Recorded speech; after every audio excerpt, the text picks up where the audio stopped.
السلام عليكم ورحمة الله وبركاته. الحمد لله رب العالمين، والصلاة والسلام على أشرف الأنبياء والمرسلين وعلى آله وأصحابه ومن تبعهم بإحسان إلى يوم الدين وبعد. أنفلا في طاعة الله تحل الحياة. Tikukupa silani program imeneyi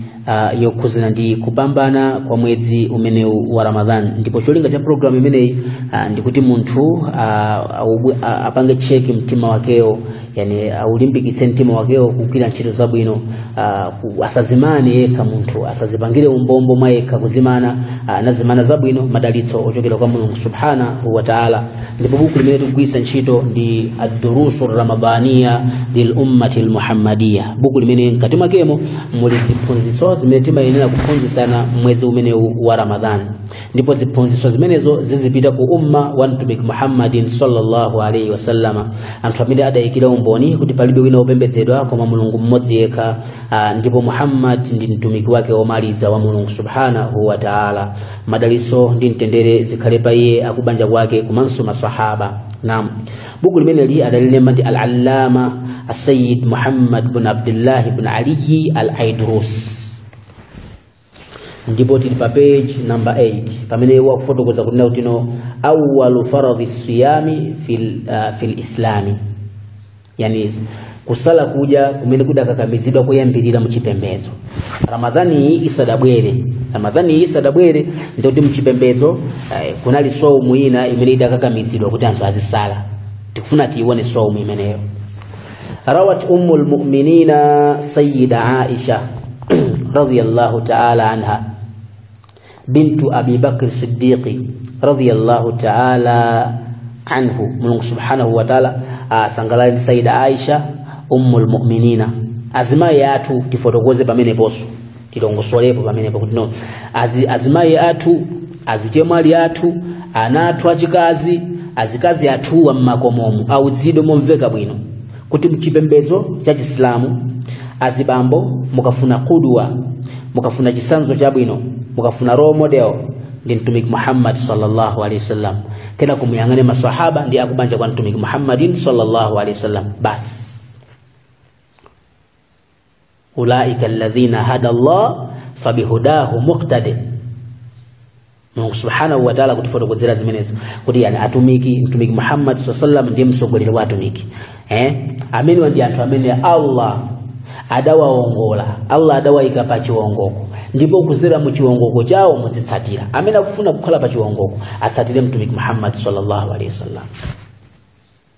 Maswahaba ndi role models athu. Naam, tikamati ndi mahero ife siti kunena mahero zamene akumachulida opanda pake opanda ma reference. Tikunena maswahaba ndi maheroes. Tikunena ahlul bait rasulillah akubanja kwa mtumiki Muhammad sallallahu alaihi wasallam ndi maheroes, ndi role models. Ona kuti iniyo lero lino ngati mukufuna kuti umoyo wanga ndikufuna ndizitsatira wakuti maswahaba alipo. Man kana mustannan falyastanna biman qad mat. Sayyidina Abdullah bin Mas'ud akutufotokozera choncho radhiyallahu ta'ala anhu kuti amene akufuna kusatira asatira aja amene ndapita kale, ulaika ashabu Muhammadin. Akufotokoza choncho Abdullah bin Mas'ud. Amene ndi maswahaba antumik Muhammad sallallahu alaihi wasallam. Muhadithi mene Sayyidina Abdullah bin Mas'ud akuwafotokoza maswahaba, akuwasimba maswahaba, akuyankhula zokhuza na maswahaba, anali oopa Mulungu subhanahu wa ta'ala, anali uzindikira zokhuza ndi sharia, akumasa sunna ya mtumiki Muhammad sallallahu alaihi wasallam, adali opa Mulungu subhanahu wa ta'ala kumaso achikondi kumukonda Allah ndi mtumiki Muhammad sallallahu alaihi wasallam. Maswahaba ndi amene adawononga chuma chawo chochuluka kufuna kupulumusa dini ya Mulungu subhanahu wa ta'ala, kufuna kupulumusa sharia ya mtumiki Muhammad sallallahu alaihi wasallam, kufuna kupulumusa haki ndi kuchosa batil. Maswahaba ridwanullah ta'ala alaihim ajma'in. Iniyo lero lino mukamati muli ndi role models, muli ndi anthu amene mmawatsata mukusatira nda zimenezo. Tizikumbusana zimenezo, tiziuzana tino waponya njira ya maswahaba, waponya njira ya matabi'un, waponya njira ya ahlul bait rasulillah sallallahu alaihi wasallam. Muhadithi yake mtume sallallahu alaihi wasallam atifotokozera taraktu fikum amrayn, ndakusira zinthu ziwiri, lan tadhillu indama tamassaktum bihima. mukazagwirisisa zinthu ziwiri zimene zosamuzasokera kitaba Allah ndagusira ndi buku la Allah muziona buku la Allah mukasemphana bwelera ndi buku la Allah muziwerenga buku la Allah kusakasaka matanthauzo a buku la Allah simungasokere ngati mugwirisisa buku la Allah wa itrata ahl baiti ndagusira ndi akubanja kwanga akufotokoza choncho mtumiki Muhammad sallam hadithi imene ndiye sahihi kweni kuposa ijenda tu wa sunna taraktu fikum amrayn kitab Allah wa sunnat rasuli iyona tu itrat ahl baiti ndagusira na kubanja kwanga ndi Qur'an mpaka na dafotokoza mtumiki sema kuna tu wa innahuma lan yaftariqa lan nditudi Qur'ani ndi akubanja kwa ine mtumiki Muhammad sallallahu alaihi wasallam saza siyana Qur'ani ndi akubanja kwa mtumiki zimeendera limodzi fafahamu Qur'ani ndi akubanja kwa mtumiki Muhammad sallallahu alaihi wasallam sanga siyane hatta yarida alayya alhawda yawm alqiyama mpaka na Qur'ani izabwelele komanso akubanja kwanga azabwelele kwa ine pachisime changa chimene ndizikamwesa anthu siku la kiyama basi ukafuna role models mukufuna kuti muziwasatira mufuse masahaba omwe wao unali bwanji mufuse kuti yani akubanja kwa mtumiki sallallahu omwe wao amakhala bwanji muwerenge history ndiye muzisatira zimenezi ndiye tukugamba zote hadithi hii adaira ndi ummul mu'minina amai anthu okhulupirira sayyida Aisha timpempe Allah kuti siku la kiyama likafika azimai yathu azijemali yathu anathu achikazi naam azipongozi yathuwo aliyense mzimai okhulupirira achizimai Allah subhanahu wa ta'ala sakawa mane kukakhala limodzi ndi azikazi ya mtumiki Muhammad sallallahu alaihi wasallam Allah subhanahu wa ta'ala akawa yandikitse ndi azikazi ya mtumiki sallallahu alaihi wasallam Allah subhanahu wa ta'ala akawa yandikitse ndi anachikazi ya mtumiki Muhammad sallallahu alaihi wasallam Sayyida Fatima tu Zahra akazanwa kumuzwa Sayyida Fatima ananwa chikazi ya kumuzwa Sayyida Fatima amai yanu munafunsa zokuzana Sayyida Fatima apongozi yanu munaweza zokuzana Sayyida Fatima kapena mukumawa bwelesera maro models amena kumaenda research ndi kumaimba kumakweza zilako la kuzonyasa mitima mwantu timpempe Mulungu subhanahu wa ta'ala atiteteze ndi zimene zonse ino asungwa na mene ndi Islam lero lino ngati mukufuna ma role models Sayyida Aisha Sayyida Fatima Zahra Sayyida Khadija ndimba amino ndi ma role models anu mufufunze kuti omwe wao anakhala bwanji ankachita bwanji ndi mtumiki Muhammad sallallahu alaihi wasallam inuso mukhale choncho ndi azikazi yanu mukhale choncho ndi azibambo wanu mukhale choncho ndi azipongozi yanu mukhale choncho ndi maneba anu muzikhala choncho mu community muzipala choncho mu community muziyankhula choncho mu community mukamatuluka kufuna kuyenda muziyenda malingana ndi mmene adaphunzitsira ndi mmene ankachitira ma role models anu china Sayyida Fatima Zahra radhiyallahu ta'ala anha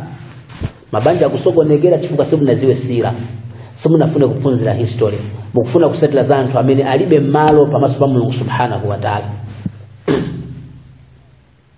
ni Sayyida Aisha radhiyallahu ta'ala anha mwana wa Sayyidina Abubakar Siddiq radhiyallahu ta'ala anhu Allah sangalale naye Sayyidina Abubakar Siddiq siku la kiyama likafika Mulungu subhanahu wa ta'ala akatisonkanise nao Allah subhanahu wa ta'ala tuonese Sayyidina Abubakar Siddiq Sayyidina Umar Sayyidina Uthman masahaba mtumiki sallam Allah tuonese mtumiki wetu Muhammad sallam paziko la pasi manda mpaka na siku la kiyama naam kumuona mtumiki sallam nizoteka tingwele sama swatu tichosa zimene haramu zimene za masomo kuchosa zimene ndi kumpempha Allah ndi kukhala ndi chikondi kuchokera mu mtima munthu uzilira ya rab tufuna ndimuone mtumiki Muhammad sallallahu alaihi wasallam